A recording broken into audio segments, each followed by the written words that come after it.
अस्सलामुअलैकुम। क्या हाल है प्यारे प्यारे दोस्तों, प्यारे बहन भाइयों। उम्मीद है सब इंशाल्लाह ताला ठीक ठाक होंगे।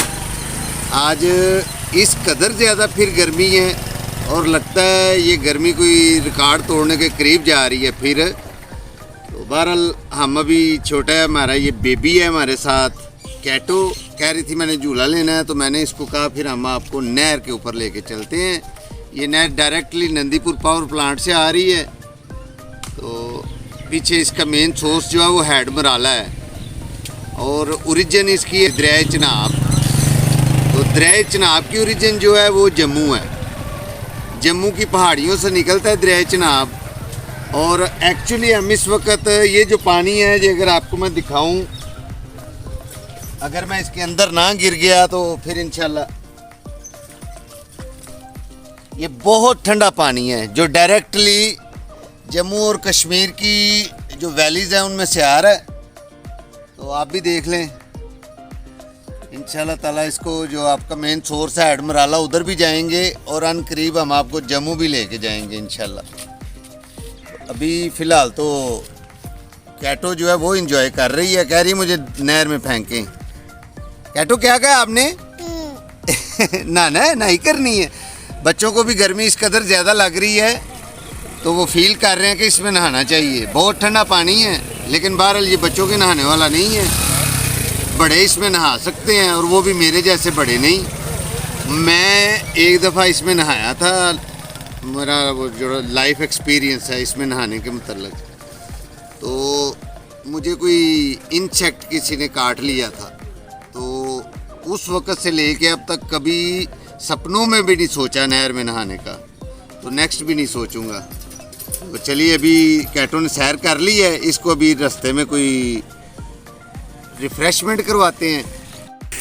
चावल की फसल काफ़ी बड़ी हो गई है, इंशाल्लाह इस पे चावल लगे भी दिखाएंगे आपको जैसे जैसे ये बड़े होते जाएंगे। ये जानवरों के लिए चारा उगा हुआ है साथ। और ये गांव में अमूमी मंज़र है, ये बहुत ही खूबसूरत, हर तरफ हरियाली ही हरियाली। इसमें अभी चारा ज्वार इसको बोलते हैं, ये बोया गया है। और अभी इस फील्ड में ज्वार भी जो है बड़ी बड़ी हो जाएगी और पीछे से बादी नज़र आना बंद हो जाएगी। और ये फिर चारा ज्वार खूबसूरती। ये छप्पड़ है, गांव में ऐसे छप्पड़ आपको नज़र आते रहेंगे। अभी हम चलते चलते एक नर्सरी के पास आ गए हैं। इसमें बड़े खूबसूरत आराइशी पौधे हैं हर तरफ, तो ये भी किसी दिन इंशाल्लाह विज़िट करेंगे।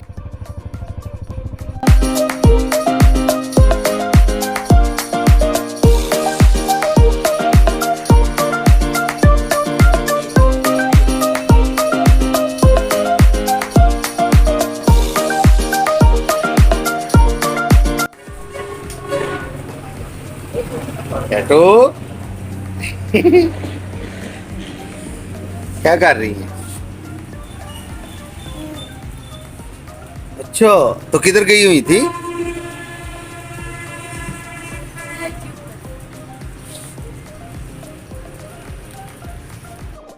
कल मीनार से सड़क और आज सड़क से मीनार देख रहे हैं माशाल्लाह। इरफान भाई हैं और ये प्रोफेसर हैं, बच्चों को पढ़ाते भी हैं माशाल्लाह। इल्म भी जो है वो बांट रहे हैं पूरी दुनिया में। तो आज हमारे पास कुछ फ़िज़िक्स से रिलेटेड एक दो सवाल थे। वैसे ही हम नालायक आदमी हैं, कोई अच्छा कोई पढ़ा लिखा महज़ब आदमी ढूंढते हैं, उनसे कुछ सवाल वगैरह करते हैं। कुछ चला निशानियाँ तो वहांदा ना बंदे नूं, जिवें मैनूं लगदा बीज जो रखने वो मशीन एक ਉਹਦੇ ਵਿੱਚ ਜਿਹੜਾ ਉਹਦਾ ਸੈੱਲ ਸਟਰਕਚਰ ਹੈ ਉਹ ਬੀ ਵਾਲੇ ਫਿਰ ਜੀ ਅੰਦਰ ਬਣਾਉਣੇ ਸ਼ੁਰੂ ਕਰ ਦਿੰਦੇ ਨੇ।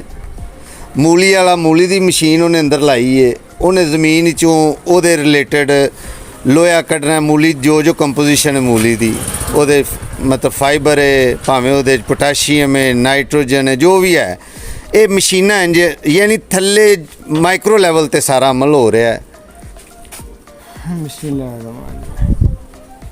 सर जिस हद तक मैंने इन चीज़ों को समझा है ना, अल्लाह ताला की ज़ात ने हर चीज़ को एक मखसूस खसूसियात अता करके इस दुनिया में भेज दिया हुआ है।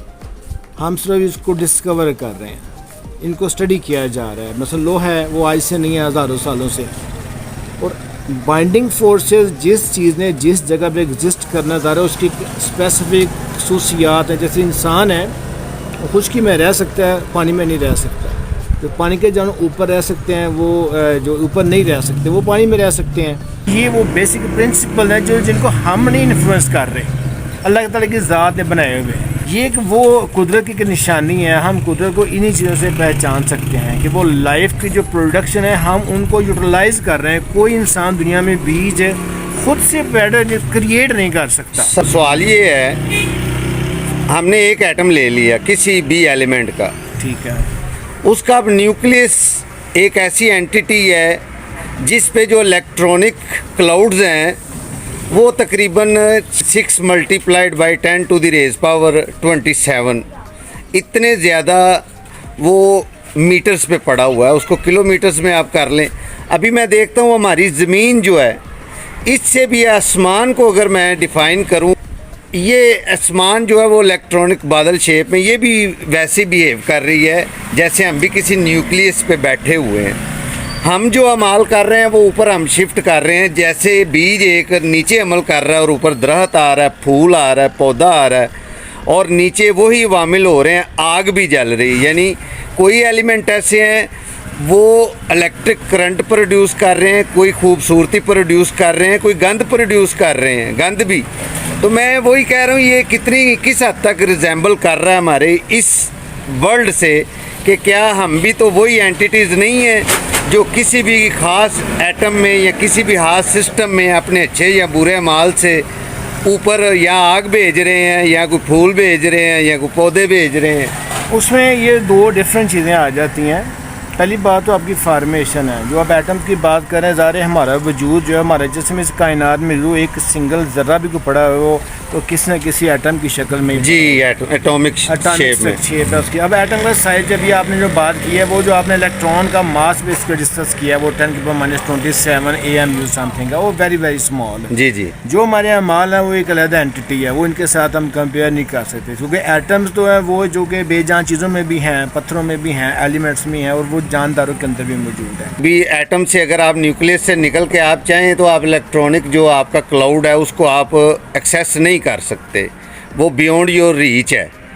सिर्फ आपने डिटेक्ट किया हुआ है कि इस एटम में न्यूक्लियस इस जगह पे इसने फॉर्मेशन की हुई है न्यूक्लियस। हमारी ये जो ग्राउंड है ये भी कैसे रिजेंबल तो नहीं कर रही है हम भी किसी एटॉमिक न्यूक्लियस के ऊपर बैठे हों, और बाकी किसी भी जैसे माइक्रो लेवल पे जाते हैं तो ये शेप काफ़ी सारी रिजेंबल कर रही है। और वो नीचे से जैसे हमने अभी मिसाल पेश की है कि बीज उगा के बाहर भेज रहा है, हमारा सेल जो है अंदर से मेरे बाल भी उगा के मेरे सर पे ले आता है, मेरी आँखों की रोशनी ला रहा है अंदर से, मेरी खुराक को हज़म कर रहा है, मेरी खुराक को वो डिस्पोज ऑफ भी वही कर रहा है सारा सिस्टम, और वो हो बड़ा माइक्रो लेवल पे रहा है। हर एक के अंदर जो खसूसियात हैं वो अकॉर्डिंगली परफॉर्म करनी चाहिए। मतलब अब सेल्स जो हैं, सेल की एक नहीं सैकड़ों इकसाम है।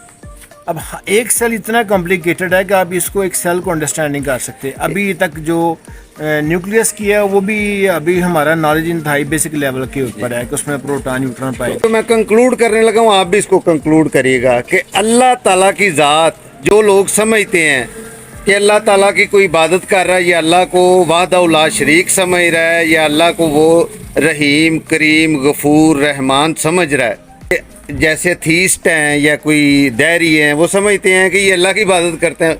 अल्लाह सब कायनातों की कायनात सब चीज़ों से बड़ा साइंटिस्ट है, और जो डिज़ाइन अल्लाह ने बनाया है वो कोई चीज़ दुनिया की कोई ताकत कायनात की उस तक उसकी एक्सेस नहीं है, और वो डिज़ाइनों के डिज़ाइन बनाने वाला सबसे बड़ा मुसव्विर है। इसकी तो नईम साहब जितनी भी आप डिटेल में चले जाएं ना, इसको आप ख़त्म नहीं कर सकते। मैं एक तो जो मेरे जहन में एक स्टडी है, मसलन एक इब्न नफीस नामी साइंटिस्ट थे जिनमें शायद 15वीं या 14वीं सदी में जो हमारा ब्लड सर्कुलेटरी सिस्टम है उसके बारे में उसने बताया था कि ये ब्लड है। फ़र्क हम वहीं से ले लेते हैं, 15वीं 16वीं 17वीं 18वीं 19वीं 20वीं 22वीं 23वीं तकरीबन 700-800 साल गुजर चुके हैं एक ब्लड को स्टडी करते हुए। आज भी कोई साइंटिस्ट ये क्लेम नहीं कर सकता कि we have thoroughly studied and concluded the ingredients of the blood, ये आज भी पॉसिबल नहीं है। और मेरा ये बीइंग अ मुस्लिम ये ईमान है कि ये क़यामत तक भी ऐसा नहीं हो सकेगा, कोई इसको कॉम्प्रीहेंड नहीं कर पाएगा। ये एक एग्जाम्पल है। मिसाल के तौर पे अब एक हम देखते हैं जी, ये हमारी जो मिल्की वे गैलेक्सी है हमारी, अब गैलेक्सी जो है इसके अंदर आप देखते हैं कि बिलियंस ऑफ ट्रिलियंस ऑफ जो है वो मौजूद हैं, प्लैनेट्स मौजूद हैं। और ये वह यहाँ तक पढ़ने में आ रहा है कि गैलेक्सीज एक दूसरे के गो थ्रू हो जाती हैं ऐसे जी, विदाउट एनी सिंगल कोलिजन्स, जी। जिसमें ट्रिलियंस ऑफ या billions at least billions of planets मौजूद हैं। तो ये एक ऐसी पीछे फोर्स, ऐसी ज़ात मौजूद है जिसकी के जो कम्प्रीहेंशन है, उनकी जो विल है, जो उनकी ताकत है वो अनलिमिटेड है, और वही अल्लाह ताला की ज़ात है। बहुत शुक्रिया सर। ये एक्चुअली रात नहीं पड़ी इधर, ये एकदम से बहुत काला बादल आया है, गर्मी में आपको बता रहा था बहुत ज़्यादा है। घर पहुँचते ही बाहर बहुत ज़बरदस्त काला बादल आया है, फुल काली घटाएं हैं, बाहर अंधेरे का समा है, और अल्लाह ताला ने बड़ी करम नवाजी कर दी है। अभी बारिश होगी इंशाल्लाह, और आज की जो गर्मी है वो सारी दवा हो जाएगी। तो अभी आप मेरी और इरफान भाई की कोई थोड़ी गुफ्तगू सुन रहे थे, इरफान साहब से भी हम उनकी जो सवालात थे उनकी राय ले रहे थे, उनसे सवालात कर रहे थे। तो अगर आपको समझ नहीं आई तो उसके लिए मैं माज़रत खा हूँ, लेकिन एक्चुअली हमारा कहने का मतलब यही था उस सारी बात में कि छोटे माइक्रो लेवल से लेके बहुत बड़े लेवल तक, हलाए बसीत से लेके अगले जहानों तक भी सिर्फ अल्लाह ताला की बादशाही है और अल्लाह ताला की कुदरत है। जो अच्छे अमल करेगा उसको उसका नतीजा अच्छा मिलेगा, और जो बुरे अमाल करेगा उसको यकीनन आग मिलेगी। तो आप ऐसा समझिए कि हम अल्लाह ताला का पैगाम जो है, अल्लाह ताला की वहदानियत का, वो प्रमोट कर रहे थे। अल्लाह आप सब पे अपनी रहमत करे और अल्लाह आपको हमेशा अपने बंदों में शामिल रखे। आप हमारे चैनल को सब्सक्राइब करिएगा, बेल आइकन को भी प्रेस करिएगा। इंशाल्लाह फिर आपसे मुलाकात होगी नए प्रोग्राम के साथ। खुदा हाफिज़।